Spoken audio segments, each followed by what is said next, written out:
Thing we do. We're talking to serial killers. Serial killers. Serial killers. Serial killers. Yes, आज देखेंगे हम माइंडहंटर season 1 and season 2। इसमें हम real life serial killers का भी आपको झलक दिखलाएंगे, जो कि एक्चुअली में 1960-70 के बीच में एक्टिव थे यूएस में, और उन्होंने दे वर क्वाइट फेमस। अगर आप फैसिनेट होते हैं कि अगर मैं आपसे पूछूं कि कैसा लगेगा कि एक सीरियल किलर आपके सामने बैठा हो और आप उससे बात करें, then let's begin.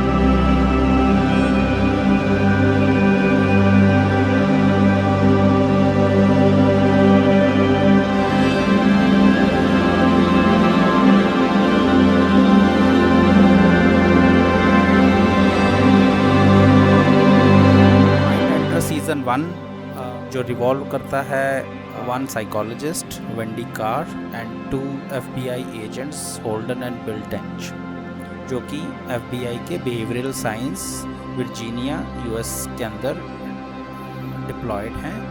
And basically उनका डिपार्टमेंट ट्रेनिंग्स में यूज़ होता है।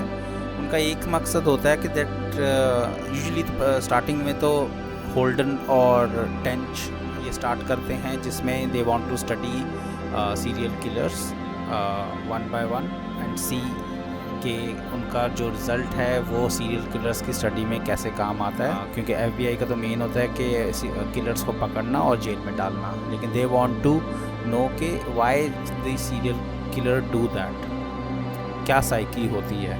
सो यही पूरी सीरीज़ सीज़न 1 एंड सीज़न 2 का थॉट प्रोसेस है।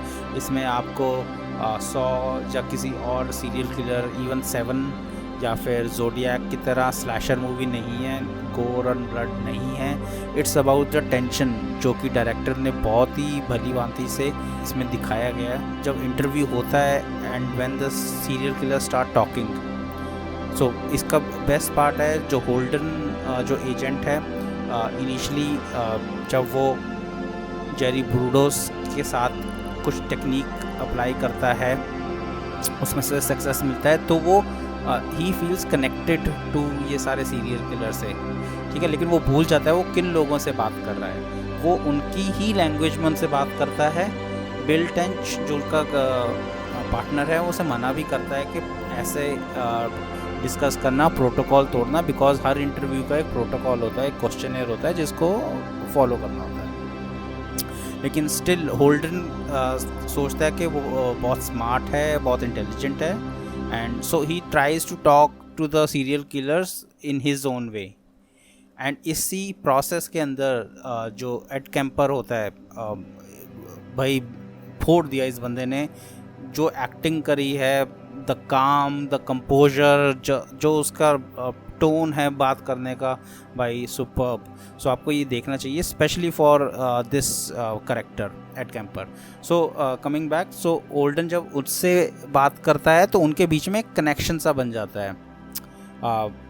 सो होल्डन से बात करता है एंड फिर थोड़े टाइम वो नहीं मिलने आता, तो एड कैंपर इवन सुसाइड करने की कोशिश करता है। हाउ दे आर कनेक्टेड, इससे आपको पता चल जाएगा। जो वेंडी कार हैं इसमें, उनका रोल होता है कि वो जो सारी इंटरव्यूज़ होती हैं वो एनालाइज करती हैं, वो सुनती हैं सारा रिकॉर्डिंग्स को, एंड उसके बेस पे अपनी रिपोर्ट्स तैयार करती हैं, एनालिसिस, और उसके बाद ये सारे तीनों मिलके ब्रेनस्टॉर्म करते हैं कि व्हाई ही डिड इट, क्या थॉट प्रोसेस होगा। सो फर्स्ट सीज़न इनके अराउंड 5 to 6 इसमें सीरियल किलर्स के इंटरव्यूज़ दिखाए हैं, जिसमें the top 3 are Ed Kemper, Jerry Brudos and BTK killer. So इस सीज़न का हर एपिसोड BTK किलर से स्टार्ट होता है। आपको नहीं पता चलता कि वो BTK किलर है, but there is a person in Kansas who is keeping a watch, who is doing something strange.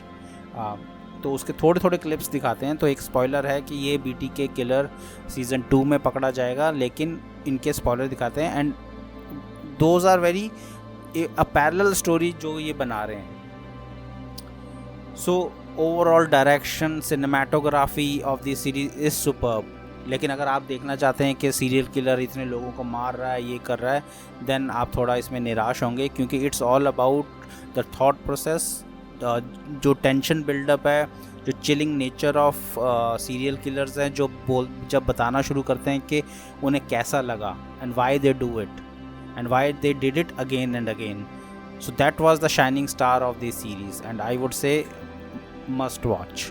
So आपके सामने अब मैं 3 सीरियल किलर जिनका मैं नाम लिया उनका एक्चुअल फुटेजेस जो कि उस टाइम पे हुआ था वो प्रेजेंट करूँगा ताकि आपको पता चलेगा कि ये रियल लाइफ में कैसे थे और इन्होंने क्या क्या किया था. So stay tuned. इसके बाद हम सीज़न 2 के बारे में ब्रीफली डिस्कस करेंगे.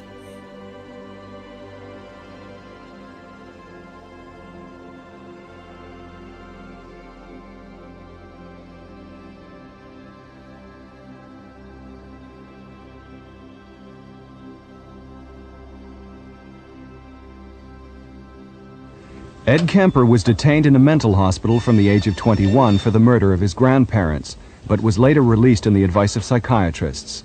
Within 2 years, he had decapitated and mutilated 6 students as well as his mother and her best friend. He sometimes raped the corpses. In 1973, he gave himself up, since when Ed Kemper has been detained in a reform hospital in California.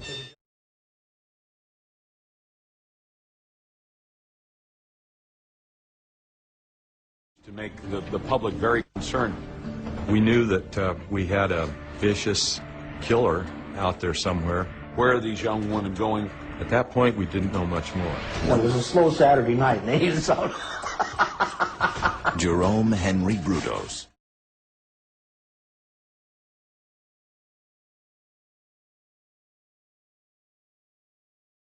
Wichita, Kansas, left on high alert and infected with fear for years. This due to a man who cloaked himself in positions of trust within his community. Dennis Rader had a family, a wife, and 2 children. At one point had a job installing security alarms for homeowners and even volunteered for the local Boy Scout troop. A facade of sorts for a man who ruthlessly targeted and murdered victims, then taunted the police. You know, there's a lot more like me.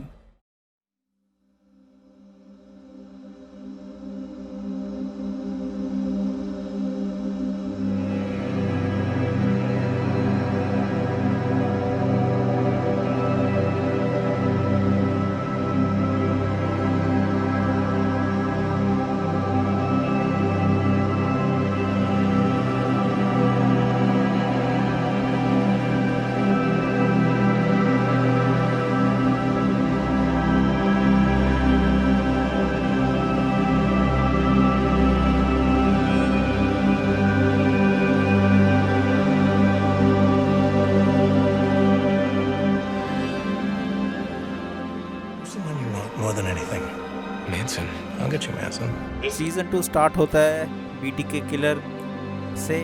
जो आपने season 1 में देखा होगा हर episode बीटीके killer the person उसमें उसकी identity नहीं बताई जाती है, लेकिन हर एपिसोड उनसे स्टार्ट होता है in Kansas where he is observing some families and working on his skills.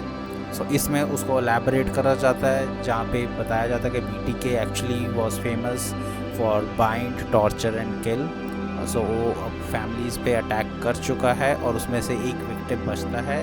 Bill tench और होल्डन उस विक्टिम से मिलने जाते हैं and he was quite shaken because उसकी पूरी फैमिली को बीटीके मार चुका होता है, लेकिन वो लकीली बच जाता है. ये पैटर्न जब वो विक्टिम से मिलते हैं उन्हें कुछ एविडेंस मिलते हैं, वो देख के उन्हें लगता है कि BTK killer is not that seasoned. वो अभी ये चीज़ें सीख रहा है एंड बाकियों की गलतियों को भी नोटिस कर रहा है. तो बट जब पैटर्न थोड़ा बहुत मैच करता है सन ऑफ सैम से जो कि जेल में अभी बंद होता है, तो ये दोनों डिसाइड करते हैं कि लेट्स टॉक टू हिम.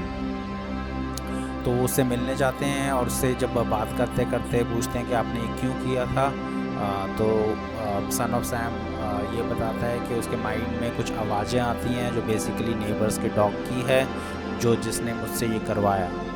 तो बेसिकली उन्होंने हाई कैलिबर गन से रैंडम लोगों को के मर्डर करे होते हैं, लेकिन ये जब दोनों बात करते हैं तो इससे एविडेंट हो जाता है कि कोई आवाज़ नहीं थी, इट वाज इंटेंशनल किलिंग्स. तो उसके बारे में अब बीटीके के बारे में उनको थोड़ा बहुत आइडिया होना शुरू हो जाता है. इसमें अब नेक्स्ट थोड़ा सा एक पर्सनल एंगल बिल टेंच की लाइफ के बारे में भी दिखाया गया है, जहाँ पे उनकी वाइफ जो एक रियल एस्टेट में काम करती हैं वहाँ पे एक बच्चे की लाश मिलती है. अब ये बिल टेंच को जब पता चलता है तो वो उसको इन्वेस्टिगेट करना चाहता है और धीरे धीरे ये अनफोल्ड हो जाता है कि कुछ बड़े बच्चों ने उस छोटे बच्चे को वहाँ पे टाई करके क्रॉस पे बांध दिया था and that kid died and उसमें बिल टेंच का मुंह बोला बेटा ब्रायन भी इन्वॉल्व था। सो ये देख के उनकी पर्सनल लाइफ बहुत ही डिस्टर्ब हो जाती है एंड होल्डन टेक्स चार्ज। वो डिसाइड करता है वो अटलांटा में जाके और इंटरव्यूज़ करेगा। जब वो अपने इस विज़िट पे होता है तो होल्डन से एक फैमिली मिलती है जो कि कहती है कि हमारे यहाँ पे एरिया में भी कोई सीरियल किलर है जो हमारे बच्चों को मार रहा है। दे शो हिम द पिक्चर्स। अब एज होल्डन इस केस पे इन्वॉल्व नहीं होता तो कहता है कि I will do something about it, मैं भाग के नहीं जाऊंगा, क्योंकि families were very disappointed with वहाँ की लोकल अथॉरिटीज़ से कि कोई कुछ नहीं करता। अब यही बात आके वो अटलांटा से जब आते हैं तो अपनी टीम को बताते हैं, जिसमें उनका बॉस, नया बॉस जो मिस्टर गन है वो भी होते हैं, कि ऐसे ऐसे अटलांटा में हो रहा है एंड एक ब्लैक मेल इन्वॉल्व है किलिंग में based on the pattern which I have seen. So अब उनका बॉस कहता है कि ऑफिशियली तो नहीं लेकिन अनऑफिशियली आप इस चीज़ को इन्वेस्टिगेट करना शुरू करो। सो जैसे ही वापस होल्डन जाते हैं तो वहाँ की जो पॉलिटिकल पार्टी उनको पता चल जाता है कि ये किसी ब्लैक मेल को इम्प्लीकेट करना चाहते हैं, लेकिन एज इलेक्शंस आर नियरिंग तो वो ऐसा नहीं चाहते, तो वो इनको भगा देते हैं। अब ये वापस आ जाते हैं। अब क्या करें, तो नाउ ये एड कैंपर से फिर मिलते हैं अबाउट BTK, क्योंकि वही एक केस होता है जो इनको इंट्रीग कर रहा होता है, क्योंकि वो चल रहा होता है। तो एड कैंपर बताते हैं कि येस यू आर राइट, ये भी औरों की गलतियों से सीख रहा है एंड जैसे और सीरियल किलर करते हैं ये भी उसी पैटर्न पे चल रहा है। देन उनके हाथ में बहुत बड़ी एक और इंटरव्यू लगती है जो उनके बॉस गन ने करी होती है कि वो चार्ल्स मैनसन से मिलने की अपॉइंटमेंट। तो वो इस केस और उनकी understanding of human psyche of the serial killers के लिए बहुत इंपॉर्टेंट होता है, क्योंकि चार्ल्स मैनसन, आपको शायद पता होगा कि he was not a serial killer but he is a boss of the serial killers, जिन्होंने इसने खुद कोई क्राइम कमिट नहीं करा होता, बल्कि इनकी जो टीम और सो कॉल्ड फॉलोअर्स होते हैं उन्होंने सारे क्राइम कमिट कर रहे होते हैं। सो इनका जो इंटरव्यू होता है was one of the best scene of this season, जो कि मुझे तो बहुत पसंद आया। एंड एड कैंपर ने पहले ही कहा था कि भैया वो बहुत करता है, छोटा सा बंदा है, उसकी हाइट को ऐसे मत देखना। तो ये उससे बात करते हैं, लेकिन ये भाई like he was so intelligent Charles Manson, जो कुछ भी एक्सेप्ट नहीं करता और कहता कि मैंने तो कुछ करा ही नहीं, मेरे तो वो फॉलोअर्स थे।